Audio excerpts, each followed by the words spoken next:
Start करते हैं हम लोग लिनक्स का अगला टॉपिक। और आज के टॉपिक में हम लोग डिस्कस करेंगे क्रॉन टैब के बारे में। तो जैसे कि आप सबको पता है कि क्रॉन टैब आपका जॉब शेड्यूल करने का काम आता है। लास्ट वाले वीडियो में हम लोगों ने एटी कमांड को डिस्कस किया था, प्रैक्टिकल के फॉर्मेट में देखा था। तो जहाँ तक कि हम लोगों को ये इतना तो क्लियर हो गया कि एटी कमांड के थ्रू भी आप जॉब को शेड्यूल कर सकते हो। बट एटी कमांड में प्रॉब्लम ये था कि वन टाइम ही शेड्यूलिंग कर पाते हो आप। अगर कोई भी जॉब को रिपीट करवाना है तो एटी कमांड से नहीं कर सकते। एटी कमांड के थ्रू सिर्फ वन टाइम जॉब आप लोग शेड्यूल कर सकते। ठीक है। और एटी कमांड का एक और ड्रॉबैक है। एटी कमांड का एक और ड्रॉबैक ये था कि मान लो आपने कोई जॉब आज दोपहर के 2 बजे लगाया। ठीक है। और मान लो किसी भी रीजन से उस 2 बजे को आपका सिस्टम ऑन नहीं है ना। आपका जॉब 2 बजे का लगा हुआ है और 12 बजे पता लगता है कि आपका सिस्टम डाउन हो गया है। और 3 बजे फिर जाके रिपेयर होके चालू हुआ है, तो 2 बजे जो जॉब लगी हुई थी वो चलेगी या नहीं चलेगी। तो एटी कमांड के थ्रू वो 2 बजे जॉब फिर नहीं चलेगी। तो मतलब ये है कि एटी कमांड के थ्रू कोई भी जॉब अगर आपने शेड्यूल किया और वो जॉब चलवाना चाहते हो तो सिस्टम प्रॉपर ऑन होना चाहिए। ऐसा नहीं कि सिस्टम आपका डाउन हो गया और वो टाइम पास हो गया तो बाद में कभी आपका सिस्टम आ पाए तो वो जॉब क्यू में रह के चल जाए, ऐसा नहीं होता। तो बहुत सारे ड्रॉबैक थे एटी कमांड में। पहला ड्रॉबैक ये है कि आप कोई भी जॉब को एक एक ही बार शेड्यूल कर सकते हो, वन टाइम ही शेड्यूल कर सकते हो, उसको रिपीट नहीं कर सकते। दूसरा ये है कि अगर आपने कोई जॉब शेड्यूल किया और आपका सिस्टम उस टाइम पे अप नहीं है तो जॉब नहीं चलेगी। ऐसा भी नहीं है कि बाद में आपका सिस्टम अप हो तो जॉब क्यू के फॉर्मेट में चल जाए, ऐसा भी नहीं होता। हाँ, एटी कमांड का बेनिफिट ये है कि वन टाइम जॉब शेड्यूल करना है तो आप छोटे मोटे काम के लिए यूज कर लो। तो इसलिए मार्केट में फिर क्रॉनटैप का टॉपिक लाया गया। और क्रॉनटैप कहता है कि मैं वन टाइम जॉब भी शेड्यूल कर लेता हूं और जॉब को रिपीट भी आप कर सकते हो। तो क्रॉनटैप कहता है कि एटी कमांड जो करता है वो तो मैं कर ही दूंगा, और दूसरा मैं रिपीट जॉब भी शेड्यूल कर देता हूँ। तीसरा क्रॉनटैप में एक बेनिफिट और होता है कि आप क्रॉनटैप में एक फीचर है एनाक्रॉन टैब की। क्रॉनटैप का ही फीचर है एनाक्रॉन टैब। तो आप एनाक्रॉन टैब के थ्रू कोई भी जॉब अगर आप शेड्यूल करते हो तो आपका सिस्टम अगर डाउन हो जाए उस टाइम पर, बाद में आपका कभी सिस्टम अप होगा तो पुरानी वाली जॉब क्यू में रहेगी और वो चलेगी। समझाता हूँ डिटेल में, देखो। मान लो आपने एक जॉब लगाया 12 बजे का दोपहर का। ठीक है। अब आपका सिस्टम 11 बजे हो गया शट डाउन, किसी भी रीजन से रिपेयर हो रहा है। अब 12 बजे जब पहुंचा तो सिस्टम तो ऑन है नहीं कि जॉब चलेगी। लेकिन आपका सिस्टम 1 बजे 2 बजे 3 बजे कभी भी ऑन होता है तो जो 12 बजे वाली जॉब थी वो पहले चलेगी, तो एटलीस्ट जॉब चल जाती। बट ये काम करने के लिए आपको जो जॉब है वो एनाक्रॉन टैब में डिफाइन करना पड़ता है। क्रॉन टैब में भी नहीं, एनाक्रॉन टैब में, जो क्रॉन टैब का ही एक फीचर है, एनाक्रॉन टैब। तो कई बार इंडस्ट्री में घुमा फिरा के इंटरव्यू में पूछ लिया जाता है कि यार मेरे को ना एक जॉब शेड्यूल करनी है, या फिर मैंने अपनी कंपनी में सर्वर पे एक जॉब लगाया हुआ था पर्टिकुलर टाइम पे, बस उस पर्टिकुलर टाइम पे मेरा सर्वर अप नहीं है, किसी भी रीजन से ट्रबल शूटिंग हो रही है, सर्वर डाउन पड़ा हुआ है, तो क्या वो जॉब चलेगी जब मेरा सर्वर बाद में कभी आ पाएगा। वो लोग कंफ्यूज में रह जाते हैं। लोग कहते हैं हाँ सर चलेगी। अब लोगों ने तो बोल दिया चलेगी, अब डिस्क्राइब करो कैसे चलेगी।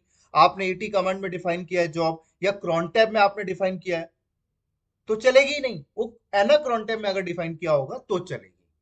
तो एना क्रॉन टैब का भी बारे में भी हम लोग डिस्कस करेंगे, क्रॉनटैप के बारे में भी डिस्कस करेंगे। टॉपिक काफी अच्छा है।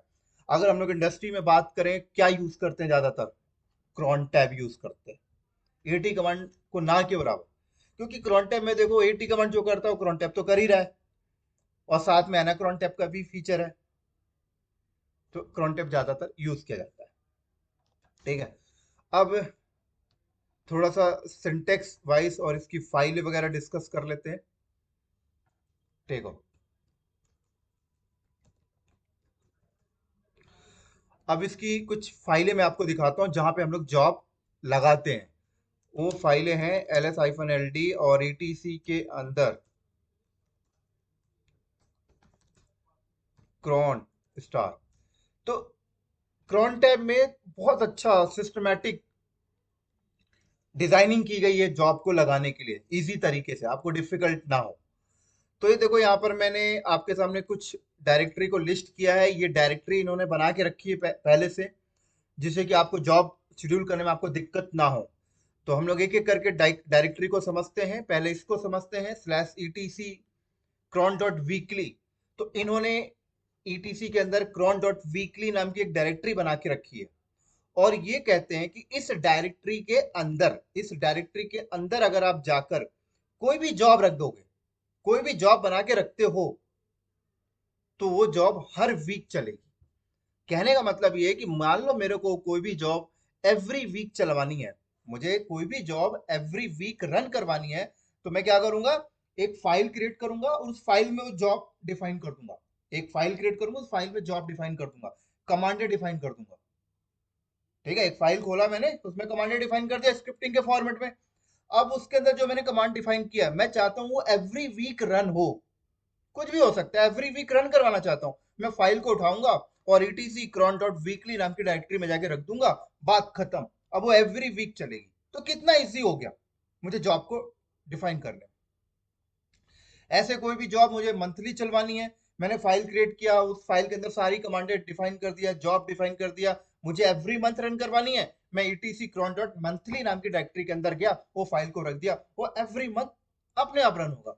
सिस्टमैटिक देखो कितना अच्छा है। कोई भी जॉब मुझे आवरली चलवानी है, मैंने फाइल क्रिएट किया, उसके अंदर जॉब डिफाइन किया, etc cron डॉट आवरली नाम की डायरेक्टरी में गया, उस फाइल को रख दिया, हर घंटे वो चलेगी, हर घंटे रन होगा। Right. etc cron dot deny क्या करता है, ये फाइल है, डायरेक्टरी नहीं है। तो मान लो आप cron टैब के थ्रू कोई भी जॉब डिफाइन कर सकता है, रूट भी डिफाइन कर सकता है, नॉर्मल यूजर भी डिफाइन कर सकता है।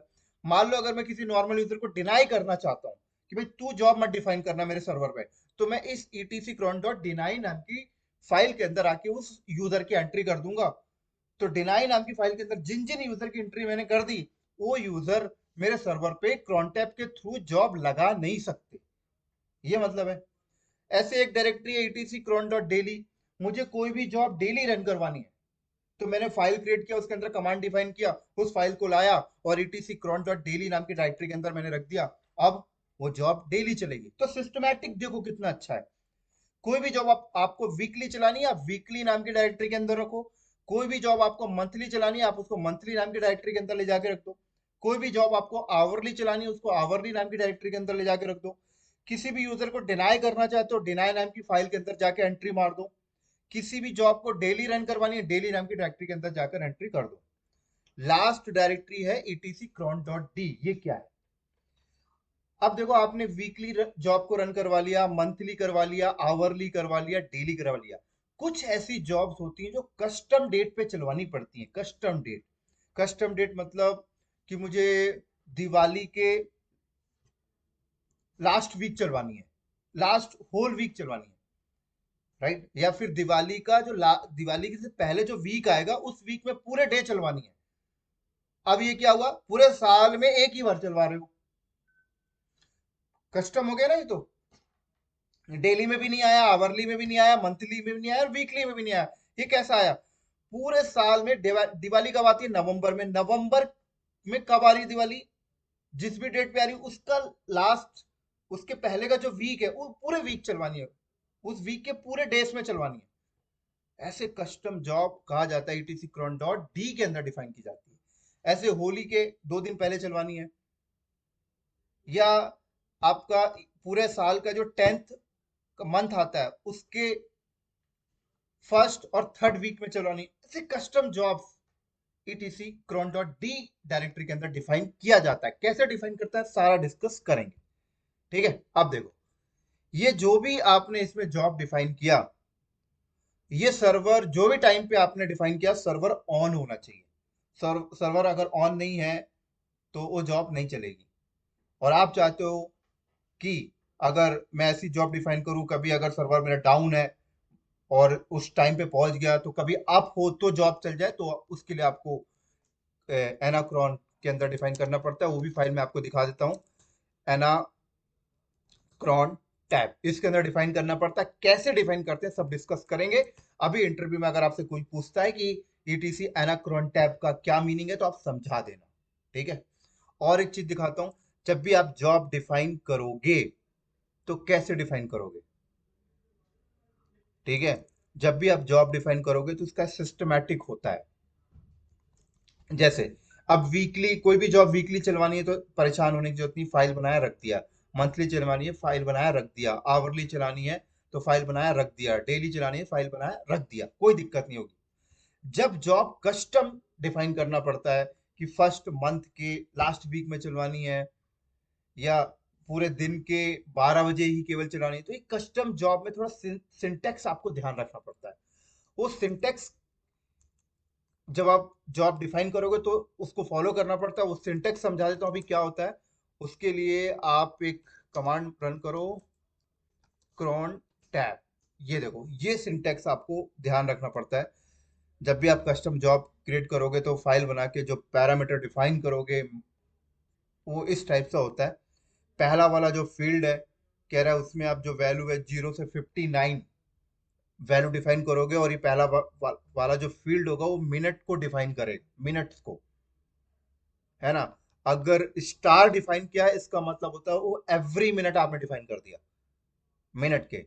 मान लो अगर यहाँ पे मैं 10 डिफाइन करूंगा तो 10 मिनट डिफाइन किया मैंने।